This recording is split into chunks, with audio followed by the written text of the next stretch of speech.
नए साल की दूसरी सुबह जिले वासियों के लिए बहुत ही बड़ी मनहूस खबर लेकर आई जब लोगों को पता चला कि बछवाड़ा थाना क्षेत्र के अरबा पंचायत गांव में एक विस्थापित परिवार शॉर्ट सर्किट से आग लगने से 4 लोगों की दर्दनाक मौत हो गई।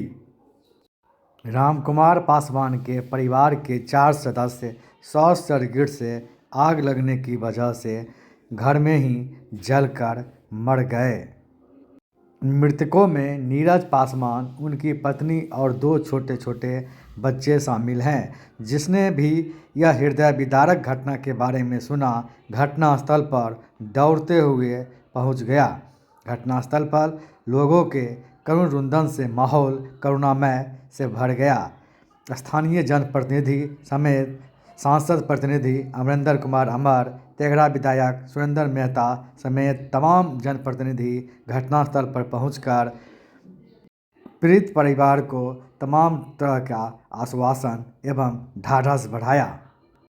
स्थानीय लोगों ने बताया कि रात को शॉर्ट सर्किट लगने से झोपड़ी में आग लग गई और आग इतनी तेज़ हो गई कि चारों लोग घर में जिंदा जल गए। आग की लपट आसपास की झोपड़ियों में भी लग गई और 6-7 झोपड़ी अगल बगल की भी जल गई, लेकिन संयोग से अगल बगल के लोग घर से निकलकर अपनी जान बचाने में सफल रहे।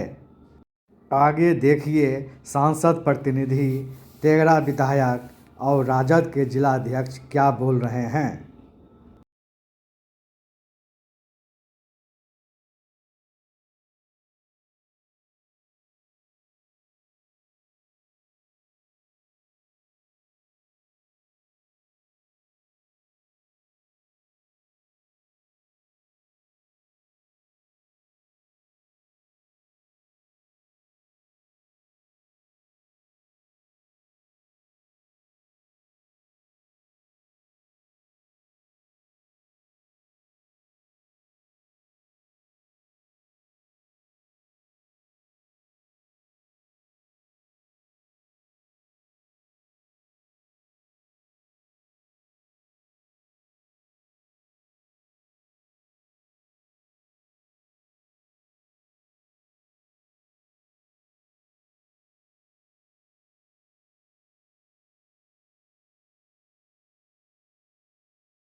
की घटना हुई है, यहाँ पे 4 लोगों की मौत बताई जा रही है, शॉर्ट सर्किट से हुई है। क्या पूरा मामला निकलकर सामने आया, कैसे आग लगी है और कितने लोगों की मौत हुई है, क्या पूरा मामला है? जो भी घटना घटी है यह बहुत दुखद घटना है।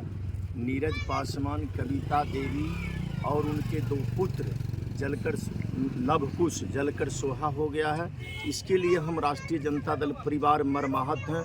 हम ईश्वर से प्रार्थना करते हैं उनके आत्मा की शांति मिले। ज़िले के प्रभारी मंत्री शमीम अहमद साहब से भी बातचीत हुई, ज़िले के कलेक्टर साहब से बातचीत हुई, तेघड़ा अनुमंडल के अनुमंडल पदाधिकारी जी से बातचीत हुई। तमाम लोग जो सहयोग राशि होता है मुहैया कराया जा रहा है। और इन लोगों का एक माने पूर्व से मांग था। वर्ष 1978 से ये लोग गंगा कटाव से विस्थापित होकर यहाँ आए थे। सरकार के द्वारा ज़मीन अलॉट कर दिया गया था, लेकिन व्यक्ति वाइज पर्चा नहीं दिया गया था। ये लोगों का कहना है, यह जांच की बिंदु है कि सच्चाई क्या है। लेकिन फिलहाल जो घटना घटी है दुखद घटना है। हम राष्ट्रीय जनता दल परिवार मर्माहत हैं। इनका जहां जितना सुविधा मिलना चाहिए सरकार की ओर से, उससे बढ़ चढ़ कर राष्ट्रीय जनता दल के परिवार इनको दिलाने का काम करें। बेगूसराय के बछवाड़ा प्रखंड के अरबा पंचायत में राम कुमार पासवान के परिवार में 4 लोगों की दुखद मौत हो गई। नीरज पासवान, उसकी पत्नी और उसके 2 बच्चे जलकर मर गए। जब इस घटनास्थल पर आया तो हमें तो बड़ा आश्चर्य हुआ कि सुशासन की सरकार में यह क्या हो रहा है। 70 के दशक में विस्थापितों को यहाँ पर सरकार ने जमीन मुहैया करा दिया, लेकिन 50 वर्षों में इन्हें पर्चा नहीं मिला, और पर्चा नहीं मिलने के कारण इन्हें प्रधानमंत्री आवास का लाभ नहीं मिल सका, और जिस कारण झोपड़ी में रहने वाले इस व्यक्ति को, इस परिवार को शॉर्ट सर्किट के कारण इसकी जान चली गई। आज यदि प्रधानमंत्री आवास होता, इसके पक्के के घर होते, तो कम से कम शॉर्ट सर्किट में इसकी जान नहीं जाती। मेरा राज्य सरकार से डिमांड है कि राज्य सरकार लिपापोती ना करे।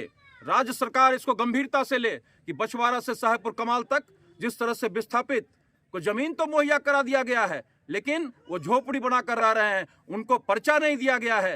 राज्य सरकार पहले पर्चा दे, और साथ ही साथ केंद्र सरकार के प्रधानमंत्री आवास योजना का इन्हें लाभ मिले। साथ ही साथ मेरा ये भी निवेदन है कि बिजली विभाग भी अपनी सतर्कता बरते और शॉर्ट सर्किट से इस तरह से घटना होने पर वो अंकुश लगाए। बछवाड़ा के अरबा में 4 लोगों की मौत को मैं आपदा में मौत नहीं मानता, मैं इनको शहादत मानता हूँ। शहादत इसलिए मानता हूँ कि बछवाड़ा से लेकर साहेबपुर कमाल तक जो हजारों पीड़ित लोग हैं, जिनको जमीन मुहैया करा दिया गया लेकिन उनको पर्चा नहीं दिया गया, आज ये सवाल उठकर तब सामने आया 50 साल के बाद, जब राम कुमार के परिवार में 4 लोगों की मौत हो गई। इसीलिए हम इसे शहादत मानते हैं और बहरी बिहार सरकार को आगाह करना चाहते हैं कि ऐसे लोगों को जिनको पर्चा 50 साल में नहीं मिला, उन्हें पर्चा मुहैया कराइए, और यदि पर्चा रहता तो इन्हें निश्चित रूप से प्रधानमंत्री आवास योजना का लाभ भी मिल गया होता। देखिए, ये काफ़ी हृदय विदारक घटना है, और ये अरबा गांव में जो गंगा से कटाव के कारण विस्थापित होकर लोग आए, 1970 में ही आए, 70 के दशक में सब लोग आए, और अभी तक इनको ज़मीन तो दे दिया गया लेकिन उसका पर्चा नहीं है, और पर्चा के अभाव में लोगों को प्रधानमंत्री सड़क योजना की तरह अभी घर बनाने में काफ़ी दिक्कतों का सामना करना पड़ता है। इसका तो कुछ आता पता नहीं, अभी पता लगा है। यहाँ के अंचल अधिकारी बताए हैं कि हाँ, हमारे पास इसका 85 लोगों की सूची है, और उसी सूची पर हम लोग अभी कह रहे थे कि आप 1 महीने के अंदर इन तमाम लोगों को पट्टा दे दीजिए ताकि लोग घर बनाने में कुछ सुख सुविधा हो। और नहीं, अगर वो घर रहता तो आज तो ये घटना नहीं घट। इसलिए सरकार से हम मांग करते हैं कि 5-5 लाख रुपया मुआवजा सरकार दे, बिहार सरकार अपनी तरफ से, और आने वाले दिनों में अगर 1 महीने के अंदर ये तमाम लोगों को पर्चा नहीं दिया गया तो बिहार विधानसभा में हम सवाल को उठाएंगे और बिहार सरकार को इसका जवाब देना पड़ेगा।